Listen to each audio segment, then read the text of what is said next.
வணக்கம். உங்ககிட்ட iPhone, iPad இல்ல மேக் இப்படி ஆப்பிள் டிவைஸ் ஏதாவது இருக்கா? அப்போ நாங்க இப்ப சொல்ல போற விஷயத்த ரொம்ப கவனமா கேளுங்க.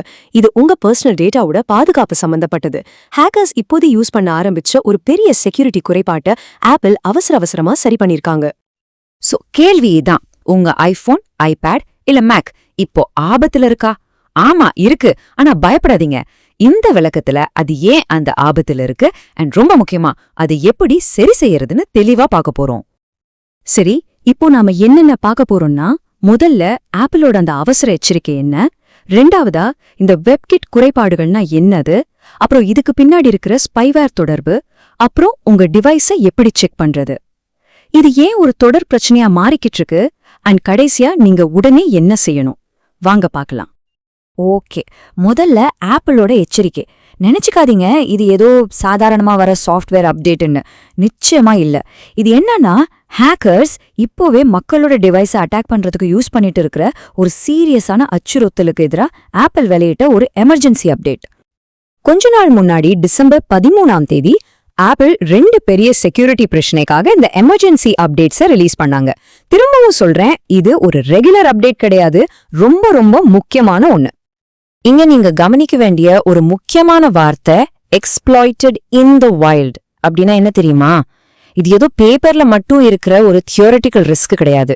உண்மையிலேயே ஹேக்கர்ஸ் இந்த செக்யூரிட்டி ஓட்டையை கண்டுபிடிச்சு நிஜமாவே மக்களோட போன்ஸ், கம்ப்யூட்டர்ஸ் அட்டாக் பண்ண யூஸ் பண்ணிட்டு இருக்காங்க. அதுவும் உங்க iPhone, iPad, Mac, Apple TV, watch, vision pro, ஆமா ஆப்பிளோட எல்லா டிவைஸையும் இது பாதிக்குது. சரி, அப்படி என்னதான் பிரச்சனை? வாங்க அதோட டெக்னிக்கல் சைட கொஞ்சம் பார்க்கலாம். இது கொஞ்சம் டெக்னிக்கலா இருக்கிற மாதிரி தோணலாம், ஆனா நான் உங்களுக்கு ரொம்ப ஈஸியா சொல்றேன். அப்பதான் இதோட தீவிரம் உங்களுக்கு புரியும்.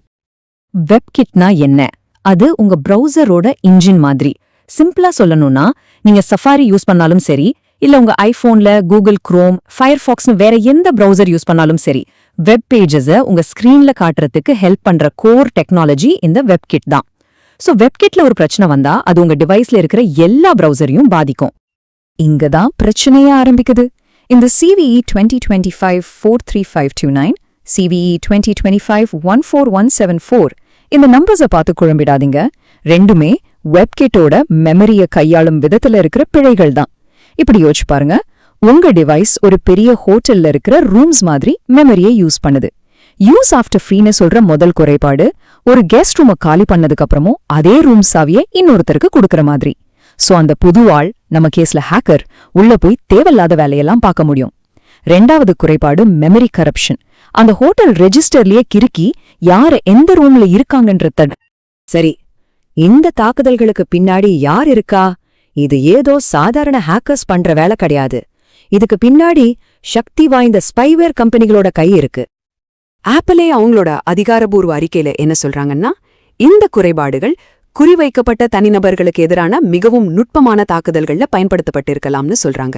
இங்க குறிவைக்கப்பட்ட தனிநபர்கள் மற்றும் மிகவும் நுட்பமான தாக்குதலுங்கிற வார்த்தைகள் ரொம்ப முக்கியம்.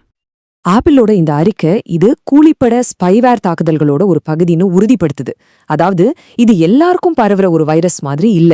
அதுக்கு பதிலா பத்திரிகையாளர்கள், சமூக ஆர்வலர்கள், அரசியல்வாதிகள்னு குறிப்பா பெரிய பதவியில இருக்கிற ஆளுங்களை குறிவைத்து நடத்துற தாக்குதல். இந்த ஸ்பைவேரை உருவாக்குற நிறுவனங்கள் அவங்க கருவிகளை அரசாங்கங்களுக்கு மில்லியன் கணக்கான டாலர்ஸ்க்கு விக்கிறாங்க.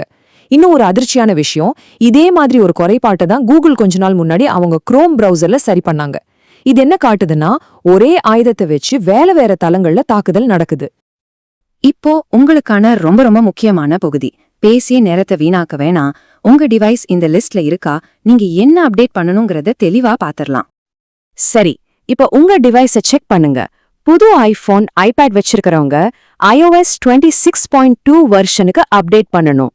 ஐபோன் XS அதை விட பழைய மாடல்ஸ் பயன்படுத்துறவங்களுக்கு iOS 18.7.3ன்னு ஒரு செக்யூரிட்டி அப்டேட் வந்திருக்கும். உங்க டிவைஸ் எந்த லிஸ்ட்ல வருதுன்னு பார்க்க வேணும்னா இந்த ஸ்கிரீன் அப்படியே பாஸ் பண்ணி பொறுமையா பாருங்க. ஆப்பிள் விஷன் ப்ரோ யூஸ் பண்றீங்கன்னா விஷன் OS 26.2க்கு அப்டேட் பண்ணிடுங்க. மேக் யூசர்ஸ்க்கு நீங்க macOS Toho பயன்படுத்துறீங்கன்னா 26.2 வெர்ஷனுக்கு அப்டேட் பண்ணுங்க. ஒருவேளை நீங்க இன்னும் பழைய வெர்ஷனான சொனோமா இல்ல செகோயால இருந்தீங்கன்னா சஃபாரி பிரவுசரை மட்டும் 26.2 வெர்ஷனுக்கு தனியா அப்டேட் பண்ணணும். ஆப்பிள் வாட்ச் சீரீஸ் 6 மற்றும் அதுக்கப்புறம் அந்த மாடல்ஸ்க்கு வாட்ச் OS 26.2 அப்டேட் வந்திருக்கு. அப்புறம் ஆப்பிள் டிவிக்கு tvOS 26.2. நிறைய பேர் ஆப்பிள் டிவியை மறந்துடுவாங்க, ஆனா அதுவும் உங்க நெட்வொர்க்ல கனெக்ட் ஆயிதான் இருக்கு. சோ அதையும் அப்டேட் பண்றது அவசியம். இது ஏதோ தற்செயலா இந்த ஒரு தடவை மட்டும் நடந்ததுன்னு நினைக்காதீங்க. இந்த வருஷம் முழுக்க இது ஒரு கவலைக்குரிய போக்காவே மாறிடுச்சு. இந்த 2025ல ஆப்பிள் நிறுவனம் இப்படி ஹேக்கர்ஸ் யூஸ் பண்ணிட்டு இருக்கிற செக்யூரிட்டி குறைபாடுகளை எதிர்கொள்றது இது முதல் தடவை கிடையாது. ஆமா, இந்த 2 குறைபாடுகளையும் சேர்த்து இந்த 2025ல மட்டும் ஆப்பிள் 9 0 டே குறைபாடுகளை சரி செஞ்சிருக்காங்க. 0 டேனா என்னன்னு கேக்குறீங்களா? ரொம்ப சிம்பிள். ஆப்பிள் ஒரு பிரச்சனையை கண்டுபிடிச்சு அதுக்கு ஒரு தீர்வு கொடுக்கறதுக்கு முன்னாடி, அதாவது அவங்களுக்கு 0 நாட்கள் டைம் கிடைக்கிறதுக்குள்ள ஹேக்கர்ஸ் அதை கண்டுபிடிச்சு தாக்குதல் நடத்த ஆரம்பிச்சிட்டாங்கன்னு அர்த்தம். இது ஆப்பிள் மாதிரி பெரிய டெக் நிறுவனங்களுக்கும் அரசாங்க ஆதரவு பெற்ற ஹேக்கர்ஸ்க்கும் நடக்கிற ஒரு முடிவே இல்லாத பூனை எலி ஆட்டம் தான். இவ்வளவு நேரம் நாம பிரச்சனையோட தீவிரத்தை பத்தி பேசணும். இப்போ அதுக்கான ரொம்ப சிம்பிளான தீர்வு, உங்க டிவைஸ உடனே எப்படி பாதுகாக்கிறதுங்கிறதுக்கான செயல் திட்டம் இதோ. இந்த ஸ்டெப்ஸ் எல்லாம் ரொம்ப ஈஸி தான். முதல்ல உங்க வீட்ல இருக்கிற ஒரு நம்பிக்கையான வைஃபை நெட்வொர்க்ல கனெக்ட் பண்ணிக்கோங்க. உங்க டிவைஸ்ல போதுமான அளவு சார்ஜ் இருக்கானு பாத்துக்கோங்க. அதுக்கப்புறம் உங்க டிவைஸ்ல செட்டிங்ஸ் ஆப்பை ஓபன் பண்ணுங்க. அங்க ஜெனரலை செலக்ட் பண்ணி சாஃப்ட்வேர் அப்டேட்டை தட்டுங்க. கொஞ்ச நேரத்துல புது அப்டேட் அங்க காட்டும். அதை டவுன்லோட் பண்ணி இன்ஸ்டால் பண்ணுங்க. எல்லாம் முடிஞ்சதுக்கு அப்புறம் உங்க டிவைஸ் ரீஸ்டார்ட் ஆகி அப்டேட் ஆகிருச்சானு ஒரு தடவை செக் பண்ணிக்கோங்க. அவ்வளவுதான். கடைசியா ஆனா ரொம்ப முக்கியமான விஷயம் இதுதான், தள்ளி போடாதீங்க, அப்புறம் பண்ணிக்கலாம்னு தாமதப்படுத்தவே படுத்தாதீங்க. இந்த விளக்கத்தை பார்த்த உடனே உங்ககிட்ட இருக்கிற எல்லா ஆப்பிள் டிவைஸையும் அப்டேட் பண்ணுங்க. இது மட்டும்தான் உங்க பர்சனல் டேட்டாவை பாதுகாக்கிறதுக்கு இருக்கிற ஒரே உறுதியான வழி. இந்த டிஜிட்டல் அச்சுறுத்தல்கள்லாம் நாளுக்கு நாள் இன்னும் ரொம்ப நுட்பமா மாறிட்டு போற இந்த காலத்துல வெறும் சாஃப்ட்வேர் அப்டேட் பண்றது மட்டும் போதுமா, இல்ல நம்ம தனிநபர் பாதுகாப்பை பாக்குற விதமே மாறணுமா? சந்தேகமான லிங்க்ஸை கிளிக் பண்ணாம இருக்கிறது, வலுவான பாஸ்வேர்ட்ஸ் யூஸ் பண்றதுன்னு நம்ம பழக்கங்களையும் மாத்திக்க வேண்டிய நேரம் வந்துருச்சா?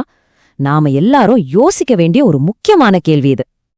இந்த விளக்கம் உங்களுக்கு பயனுள்ளதா இருந்திருக்குன்னு நம்புறேன். அப்படியானா கண்டிப்பா இந்த வீடியோக்கு ஒரு லைக் கொடுங்க. அண்ட் இது மாதிரி முக்கியமான தொழில்நுட்ப விளக்கங்களுக்கு தமிழ் டெக் இன்ஃப்ரா சேனலுக்கு சப்ஸ்கிரைப் பண்ணுங்க. நாங்க அடுத்த அப்டேட் போடும்போது உங்களுக்கு உடனே நோட்டிஃபிகேஷன் வரணும்னா மறக்காம அந்த பெல் ஐகானையும் கிளிக் பண்ணிடுங்க. அடுத்த ஒரு பயனுள்ள தகவலோட உங்களை சந்திக்கிறேன். பாதுகாப்பா இருங்க. நன்றி.